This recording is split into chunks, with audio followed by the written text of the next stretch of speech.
Hello hi साथीहरू, दर्शक नमस्ते। सबैजना संसारमा हुनुहुन्छ। अरू दिन जस्तै म फेरि किचनमा पनि आइसकेँ। ढ्यान्टाडा आजको खाना छ मेरो माछा ओभन। माछा ओभन छ है। ल म तपाईँहरूलाई देखाउने छु माछा है साथीहरू। ल हेर्नु होला। ल साथीहरू हेर्नु, माछा आइसक्यो। 2 किलोको माछा। अब यसलाई छर्लङ्ग धोएर ओभनमा राख्नु हो। अब म छर्लक्क धोएर है देखाउँ। ल साथीहरू, मैले माछा धोएर पनि रेडी बनाइसकेँ। यस्तरी काटेको छु, यस्तै मजाले धोएको छु है। अब म मसला राख्छु है साथीहरू।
ल त साथीहरू, माछा धोएर मरमसला लगाएर ट्याक्क मैले ओभनमा राख्नलाई मैले ठिक्क परिसकेको छु। ल हेर्नु कस्तो राम्रोसँग मैले उस गरिसकेको छु है। यताउति कतै छैन, एकदम स्पेसलसँग मैले यसमा मोलेर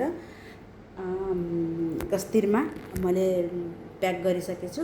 अब हाल्छु ओभनमा। ल साथीहरू राखिसकेँ। अब बन्द हुन्छ। बन्द भयो। ल हेर्नु, अब राखिदिन्छु 1 घन्टाको लागि। साथीहरू भिडियो लामो भयो, मैले निकाल्नलाई अलिक अर्को पाठमा देखाउँला।